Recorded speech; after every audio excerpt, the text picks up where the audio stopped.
How are you doing? Good afternoon, guys.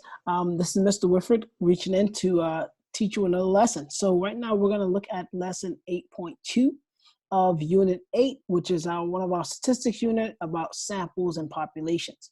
Okay, so let me share my screen with you. You should also be able to download this worksheet on Google Classroom. And you should be able to follow along with me as I go through it. Now, every worksheet we have, there's always a URL code at the top right. That URL code will bring you to this video if you need help or assistance in doing any of the actual assignments that we have in our class. Let's start off by looking at the bell work. Our goal for today is to talk about something called random samples and also bias samples. So that's our goal for today. And we're going to do that by identifying and differentiating between the two of those. What is a random sample? What is a bias sample? The last lesson that we just talked about was about populations and samples. What are they? Understanding what is a population and what is a sample. Attached to that, we watched a video in the last lesson, which was talking about it was honestly answering a part of this essential question, which how do we use samples and populations to solve real world problems?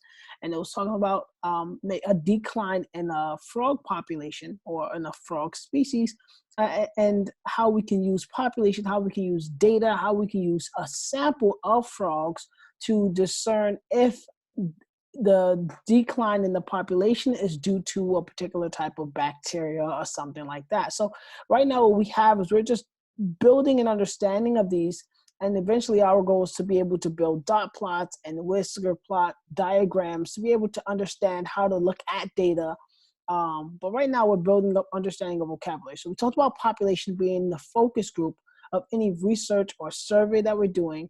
And then we talked about a sample being a specific type or specific focus of the population, so amount of it. So what I want us to do is look at the bell work. I'm going to give you a few minutes to look at it. I'm going to read both of the actual examples. The first one, bell work A, is asking you which one best represents a population, whereas bell work letter B is actually which choice best represents a sample. So letter A says a gaming website wanted to find out which console its visitors owned. Okay, that burner back there is hot, so just be careful.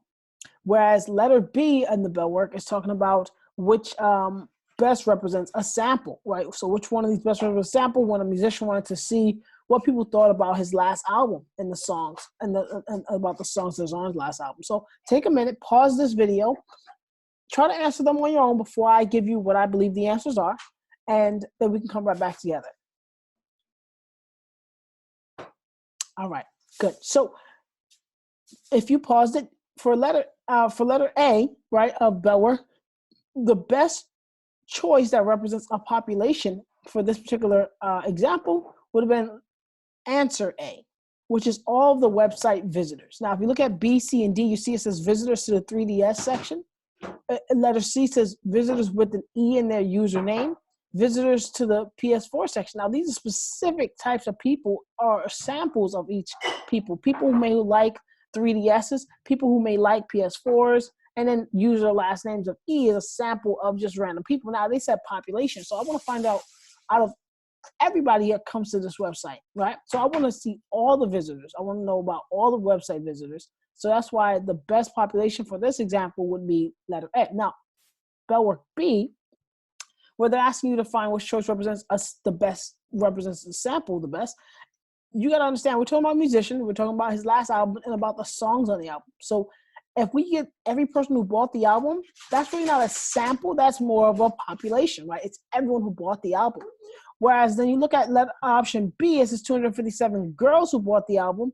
And even though that is a sample, is it the best representation of the people who bought the album? I don't think so. Because if this was Justin Bieber or if it was any famous artist who attract girls, they're probably going to all say that this album was amazing. Every song is amazing. And it may not give them the best understanding of which song was the best on the album. So I don't think option B is the best representation of a sample. Let's keep reading. So C says 3,106 people who bought the album, right? So a random 3,106 people, but they all had to buy the album. And then option D doesn't make any sense because these are people that didn't buy it. So the one that I think makes the most sense here is letter C, right? So once again, if you are following along and you want, okay, well, what was the actual answers? Let me annotate it. I'll show you what I believe, and then I'll slowly erase the text. And these are what the answers are for bell work A. The answer is A, right? Whereas bell work B, the answer is C. Okay, so these are the two that I believe that would be the actual answers for these two problems, right? Letter A, right, of the bell work, all the visitors, population. Letter B, bell work, answer is C, which is a specific type of people, but not too specific. Now, this ties in well into what we're going to be talking about today, class. So we're talking about random samples and also bias samples.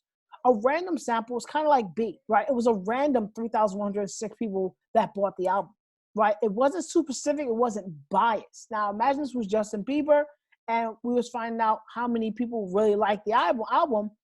A biased sample would be letter B, option B, 257 girls. Imagine if all these girls, they really liked Bieber, and now if I take them and use them as my study group, it's going to be a biased observation because these are people that like him, most likely, and it's no longer an unbiased opinion, and it's no longer random. I specifically picked them on purpose.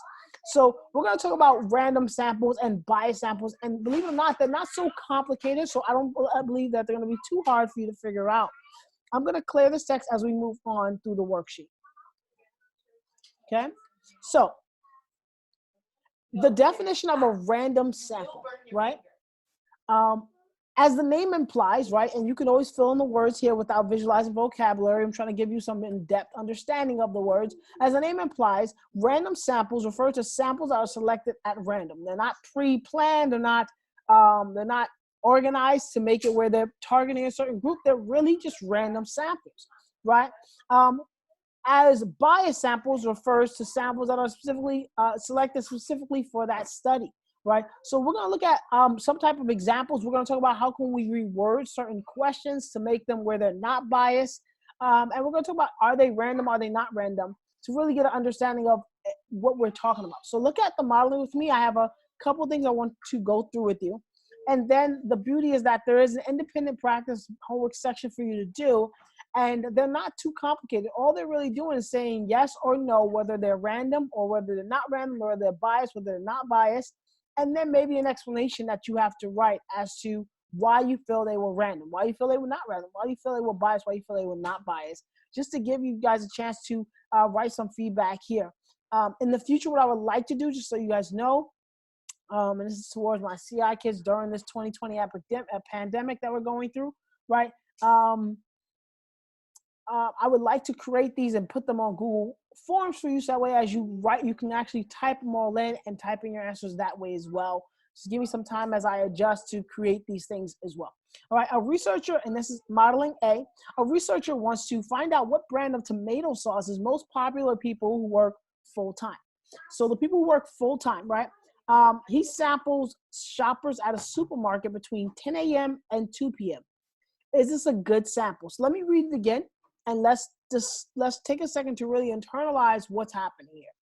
A researcher wants to find out what brand of tomato sauce is most popular with people who work full-time. So which brand of tomato sauce is popular with people who work full-time? And that's key right there. Right, so let me actually underline full-time, because I think that's a significant part of this problem. He sampled shoppers at a supermarket between 10 a.m. and 2 p.m. Is this a good sample? And explain our answer. So the answer here is no, it's not. And my wife is passing by and she's like 10 to 2, right? And the answer here is no, it's not a good sample. And the reason is let me write no here, right? The reason is because this 10 to 2. Why is this important? Because they're full-time workers. A full-time worker normally works from 8 to 5 or 9 to 5 or something like that. So if I'm taking samples of people that are at the grocery store between 10 and 2, and I'm talking about people who work full-time, are these representing those full-time workers? No, they're not. This is not a good sample for me to use for these people, these particular type of people, right? This is something that this is called random samples, but it's not a good sample, right? It's not a good sample that represents this particular type of research they're trying to aim for, right? A random sample would be maybe in this situation is anytime at all, but specifically, I would probably do it after 2 o'clock and just take people, because I know that at least after 2 or 4 or 5, that I'm going to get the people who I'm trying to aim to figure out what's their popular brand. Now, keep in mind that this is also kind of biased in terms of its wording. We're talking about not anyone who likes tomato sauce, specifically full-time workers and what's their favorite tomato sauce. So there's a lot of things here that we're gotta really understand. We're talking about specifically full-time workers. We're talking about tomato sauce, right? We're not talking about anybody who likes tomato sauce, who goes to the grocery store. No, but full-time workers, tomato sauce, and we gotta recognize that the time they set up here was not a good. It's not gonna create a good sample for them, because it's not gonna give them the people that they want. So the answer here will be no, because okay, cool. It's not targeting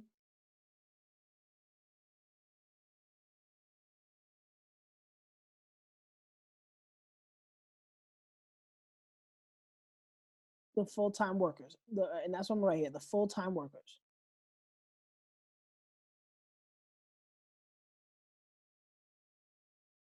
Okay. It's not targeting the full-time workers, which we know that as to be a problem, right? So let's look at the second, let's look at letter B of the modeling. At lunchtime, you stand by a vending machine. You survey every student who buys something from the vending machine. So you survey everybody who buys something from the vending machine, right? Would we consider this to be a random sample, right? Is it a random sample, right? It depends on what we're trying to sample for, but at lunchtime, you're just standing by a vending machine and you're surveying every student who buys something from the vending machine. So is it really surveying everybody in the lunchroom? No, it's not. Only those who actually like something from the vending machine, right? The person that's not getting up to go to the vending machine and never does, you're not really going to represent them in your research, because they never get up to go and get something from the vending machine. So you kind of got a biased observation, a biased sample, because you're standing by this vending machine, right? This is why it goes hand in hand. Is it random here? Is this a random sample? Kind of, but it's not as random as it could be, because it's not really serving everybody here. So if I was to write, is this a good sample, or is it a good random sample here? I would say no. It's a bit biased, right? So I'll write no. Biased to buyers of the vending machine. Okay, cool. Buyers of vending machine.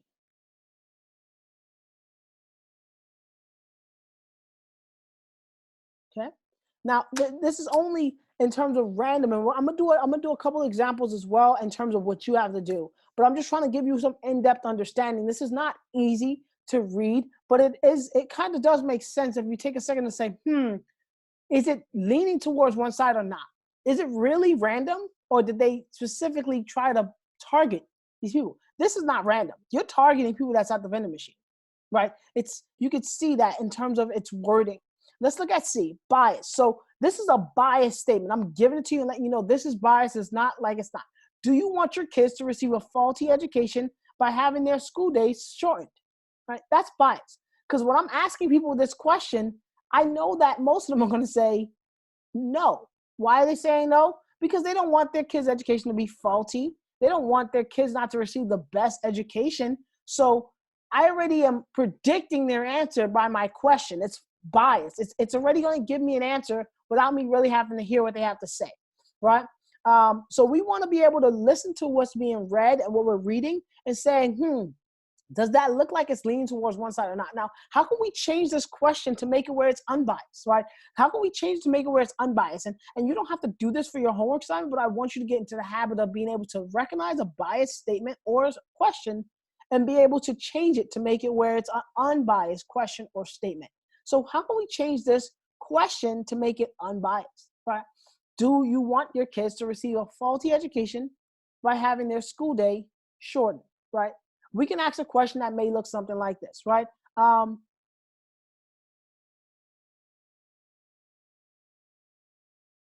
would you feel about the school day being shortened, right? Or what effects do you see it having on your children if the school day was shortened, right? So something like that that's not biased but it opens up the platform for parents to say, well, my kid will be able to do more chores, a positive, or no, my kid's education will suffer, a negative.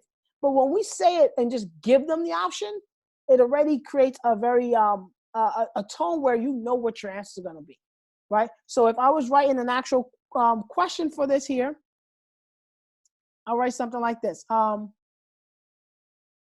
Maybe, how do you feel? Oh, sorry, hold on. I'm trying to adjust this.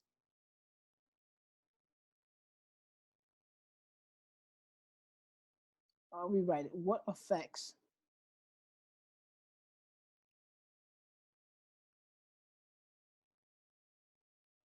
Sorry, the pen is giving me a little bit of trouble here. It's okay. What is this right here? I'm gonna type it. Perfect. Okay, cool.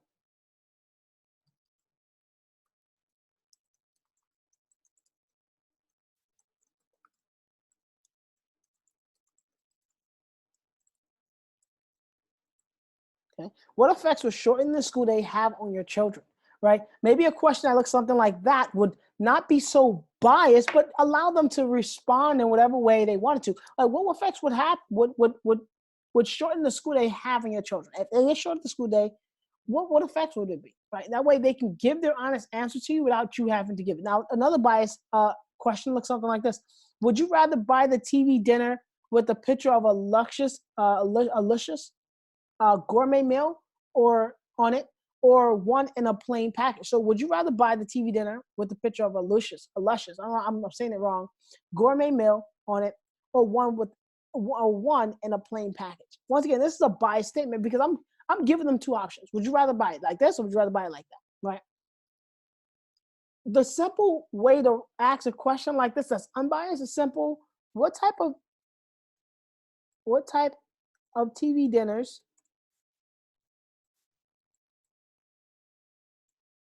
do you like? Right? Something like this. Now, it is still somewhat biased, yes, because I'm specifically asking about TV dinners, but overall, it's not biased. And since I'm telling you, you can either like this one or you can like that one. It's honestly saying, what type of TV dinners do you like, right?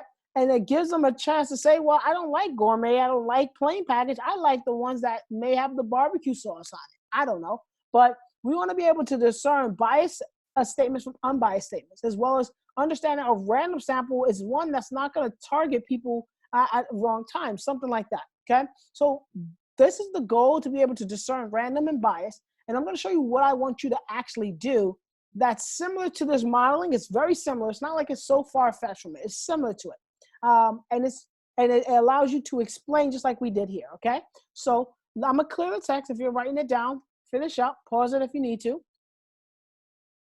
Okay, all right. Let's go to the next page. So this is what I want you to do, right? I want you to identify whether random sample or bias sample, and then explain your choice. So I'm gonna do number one with you, and then you can go through the rest and do them, okay? Number one says, choose the best answer, then explain, and that's what all of them say. Tyler has 69 marbles in a bag, and he grabs out 50 with his eyes closed. So he got 69 in the bag, he grabs out 50. Is this an example of a random sample? Is it a random sample? Yes, it is. Yes, it is. Now, my reasoning, why would I say that this is a random sample? Because one, he did not look. His eyes were closed. His eyes were closed, and he grabbed a good amount. Now, keep in mind, a sample is a amount that represents the population. The population here is 69 marbles. The sample, it wasn't 4 marbles he grabbed out. He grabbed out 50, and he got his eyes closed. Now, what would it look like to be one that's not random? It would be him looking in the bag and him grabbing maybe blue marbles, right? That's not random. But this, in this case, is. Yes, it is. And the reason that it is because his eyes were closed and he reached in the back. His eyes were closed. Oh, sorry. And he reached in the bag. Okay. All right. So that's my reasoning in terms of why I would say it is random, right? Now, if you said no, it's not random, then just back up your reasoning, right? We can agree to disagree. There aren't exactly right answers. So not like I'm just letting you put whatever you want, but I do want to see the reason why. Because if you're thinking, I want to be able to understand the reason why you're thinking that way. Okay, so choose the best answer, then explain for number 2. I'm not going to do number 2. I'm going to try to do one more, but it won't be number 2 because number 2 is similar to number 1 in terms of is it a random sample. I want to look at one that's a bias. So I'm going to clear for number 1, and then I'm going to scroll down. Let's find one that's talking about a bias sample here. So, okay, look at number 4. Choose the best answer, then explain. A computer programming blog has a poll about the user friendliness of a program. Is the sample going to be biased? So let's look at it. A computer programming blog. A blog is, somewhere where you, just like on our Google Classroom stream, we all can put stuff on there. A blog is someone who's writing about their experience. It's about computer science specifically. And most likely anybody who reads a blog are people who also are interested in this particular topic. So there are people that are interested in computer programming. He has a poll, he has a survey about the user friendliness of a program. How user friendly is this program, right? He's asking about the user friendliness of a particular type of programming. Is this sample going to be biased? Yes or no? Now, I'm going to say yes. And the reason why I'm going to say yes is because I feel that if the program that he's asking about is one that most of these computer programming people that are on there like or something like that, it's really not asking everyone about this program. Like, for example, Microsoft, right? Microsoft Word. Almost everyone uses Microsoft Word. But if I was to focus solely on the people who help design it or the people that like dealing with creating like documents, is my sample biased? Yes, a little bit. And the reason why it's a little biased is because I'm only asking the people who may use it a lot, the people who also may like it, right? Not everyone in the world. If I ask everyone who actually uses it or try to represent a sample of people who all use it, then it won't, then it may not be as biased. Here, I think it might be a little biased, and because it may be the programming people, may be the people that like it. Now, if you said no, it's not biased, then you just gotta back up your reasoning. No, it's not biased because I feel like it was a good sample, right? It was the people who obviously use it, and it's not focused on one particular type of it's not only the people who like it. See, that's another stance here. You could say no because it's not only the people that like this program. We don't know who likes, who doesn't. I'm reading into it and maybe saying that the people do like it. But if you said no, based on what it says there, we don't know if the people that are filling out the poll actually use this program or not. But they are people who understand computers. They are people that understand programs. So if they looked into it, they would have a nice random sample, one that isn't so biased towards the people that really like it, right? So there's 2 ways to look at that particular problem. Go through each one of them, write yes or no, and just explain your reasoning. I'm not asking you to have all of them right. I just want to see your thoughts, and we're going to be able to have a nice understanding, okay, of what does it look like to be random? What does it look like to be biased? Before we dive into further things that help us with research and examining studies, okay? Thank you guys so much for watching the video. Please complete the rest of this worksheet. If you have any questions, once again, Monday, Wednesday, Friday, from 10 to 11, I am going to be available for you on Google Meet so we can talk about more about what we can do to actually understand this concept. Until then, you guys have an incredible day. Thank you guys so much for sharing this time with me. See you later.